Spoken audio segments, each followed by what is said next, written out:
What's up, guys? Welcome to Daily Dose of Reddit. This is your host, Zach, and today's subreddit is r/StoriesAboutKevin. This story is called Part 3, How a Kevin Managed to Graduate from College with a Physics Degree, Integrated Masters. It was a bumpy ride. The Grand Finale, Part 3 out of 3.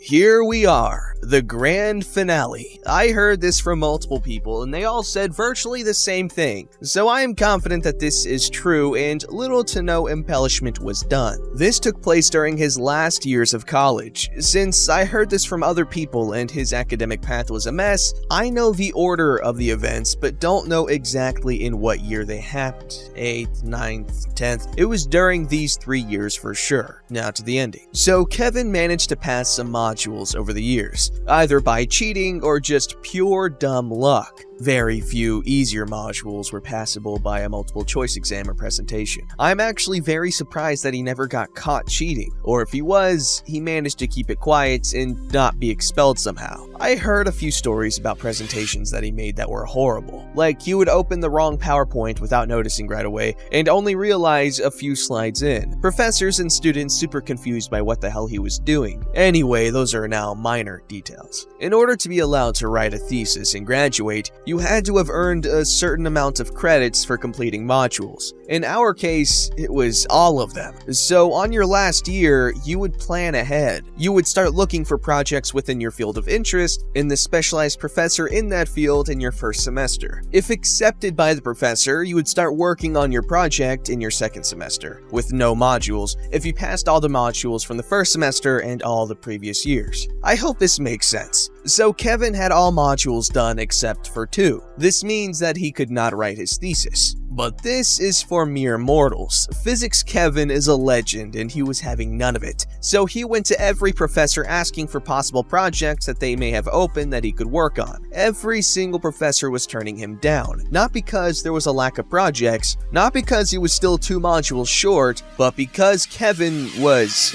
well, Kevin. They knew him from class and wanted nothing to do with him. Even some professors that didn't have him in class were warned by the others. Eventually, he found a professor that was willing to do a project with him. She even had this project aligned with a company, and after graduation, he would be instantly employed. She didn't know him. She was from obscure specialty field that even us were not really sure who she was, because she never taught any of us. Anyway, they started to have meetings, discuss the project. He had to turn in a motivation letter and let the college know his intentions, and professor had to do it too, in order to make it official. He met with people from the company and all that. She asked him if he had all the necessary credits. He said yes. All is good. The professor thinks that she has a student for her open project, the company thinks that they have their new specialist on that obscure field aligned, and Kevin has beaten the system and is getting a thesis before time. Everyone is happy. So Kevin is lazy. It took him 1 year to write a small, mediocre thesis. Meanwhile, he was still secretly attending his last 2 modules and failing. If he had passed those modules during this year, everything would be fine, but he didn't. My friends asked what he was going to do because he's either going to get caught when he presents his thesis or later because he can't get a diploma without passing all modules. And the company was counting on him starting to work after he presents his thesis and they would require his diploma in order to hire him. Kevin decides to set in motion his ingenious plan. He asked for an extension on his thesis presentation, which allowed him to present in late September rather than June. Then he paid for extra resits on those 2 modules, which he was allowed because there were only 2. And those resits are early September. As per university rules, the grades on those resits had to be delivered in 5 working days. So if he passed, he would have all the credits by the time of the thesis presentation. Genius! Until he screwed it up. Here is how. He passed the first module and failed the second. Because the second module was super hard, he decided to swap it to this very obscure first semester module that no one ever takes. New plan? In his mind, he would do the thesis presentation, make excuses to the company on why he doesn't have his diploma, work at the company while low-key doing his last module that was starting now in September. After that module was done, he would ask for the diploma and take it to the company. No one will ever know, he said.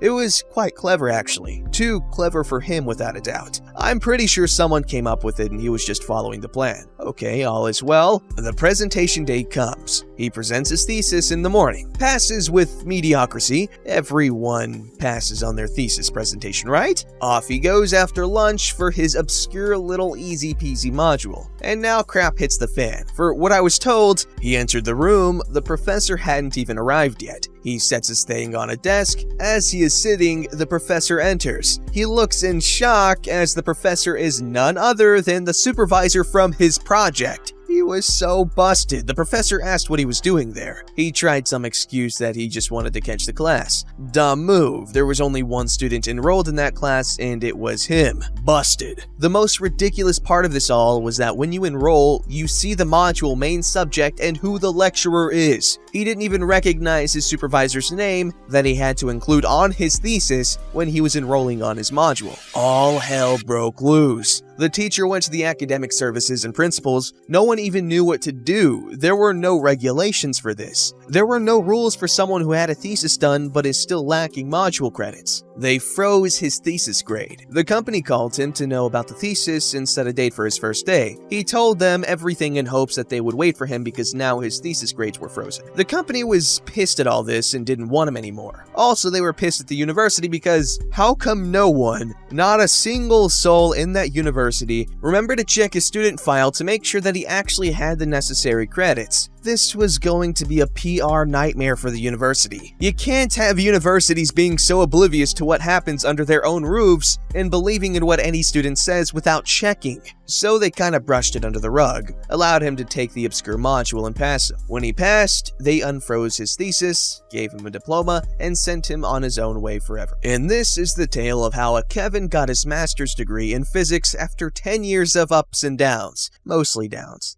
I just want to remind everyone that, in the end, Kevin did have all the necessary credits in order to be awarded the degree. He just did it the Kevin way, slowly and out of order, just like the thoughts in his head. Edit 2, I can't believe I forgot about this, was chatting with a mate and telling him about this post, and he reminded me of another Kevin story with this particular Kevin. One day we were working in the physics lab. There were labs on the 0 floor and the -1st floor. Me and my friend were on the -1st floor labs, and all of a sudden the lights went out. Everyone's experiments for the afternoon went down the drain. A professor enters the lab and asks us to pack up and leave because some moron decided to plug an ammeter into an outlet, causing the whole physics department to lose power and burn a few fuses. We jokingly said, "I bet it was Kevin." The professor heard and said, "Yes, it was a student by the name of Kevin. Are you guys in on it? Is this some kind of prank you're pulling on each other?" "No, he isn't even in this lab. We have nothing to do with him." Apparently, he was on the 0 floor labs and pulled that stunt. When asked about it, he said that the professor told him not to plug the ammeter in the outlets because it would short circuits and he wanted to test if it was true. He failed that lab module right there. It doesn't end here. The next year, someone heard the story of how a guy named Kevin shut down the entire department for a day doing a lab practical session and asked if it was him and if it was true. He said yes and proceeded to show them how he did it, and guess what? It happened again. He failed that module that year right there as well.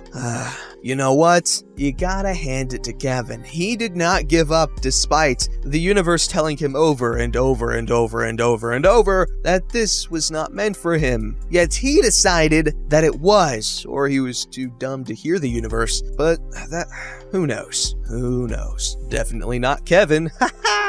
This story's called How My Cousin, Kavina, Became the Top Local News Story of the Year. My cousin has lived most of her life immune to the very laws of nature. She was born the smallest baby at the time to survive in our small town hospital. It wasn't so much that the doctors performed miracles to save her, she just lived when all logic said she shouldn't have. Her first marriage was one of convenience in that her spouse needed her for the green card, but he was a decent guy who didn't leave her once he gained legal status. He just couldn't deal with his stupidity anymore. No one in the family held a grudge and wished him well. This brings us to her second marriage. Kavina's first husband was a squared-away guy, so her credit was in good shape, which, coupled with her gullible nature, made her a perfect mark for Leroy, her second husband. My superpower is spotting human sludge no matter what form it takes. so my alarms were going off the second I met him. But my family is the epitome of Southern hospitality and welcomed him right on in.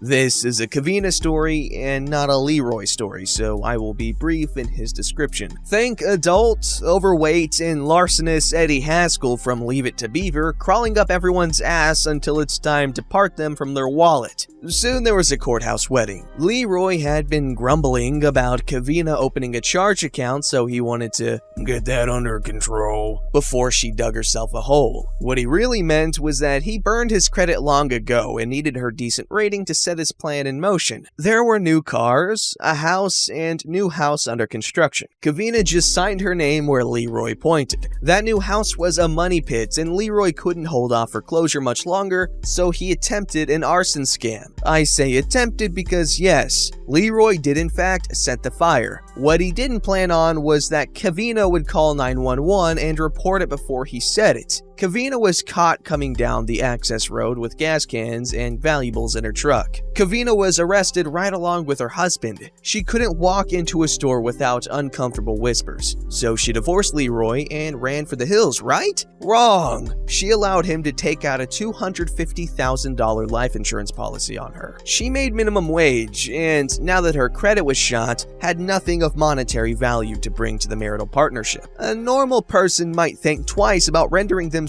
worth more dead than alive, but not Kevin. The family put all of this out of our minds in the short term. That is until we turned on the local news one sunny morning and saw Leroy's mugshot as the lead. If you guessed conspiracy to commit murder, you win a cookie. He was pulled over in a felony stop on the interstate. Traffic was backed up for half the day between the initial hullabaloo and the towing of the semi-truck he had to abandon. Yes, indeed. Leroy set in play a plan to actually murder Kevin. So when the news broke, she changed the locks and used his coin collection vending machines, right? Wrong! A judge had to make an emergency order forbidding her to ever have contact with Leroy until a hearing could be conducted. Kudos to that judge, he was one creative dude. When the hearing was held, he ruled that Kevin and Leroy could have weekly visits only in the presence of their minister with the police in the parking lot. I guess he figured that if Kevin managed to get herself killed with those protections in place, he had done the best he could. So now we come to the trial, and question of how Leroy got arrested gets answered. He tried to hire an honorable man to kill his wife. Bill went to the state police as soon as he realized that Leroy was serious. He was wired and cameras were set up. The camera failed, but the audio was clear. The defense argued that the transcript was off, but it wasn't.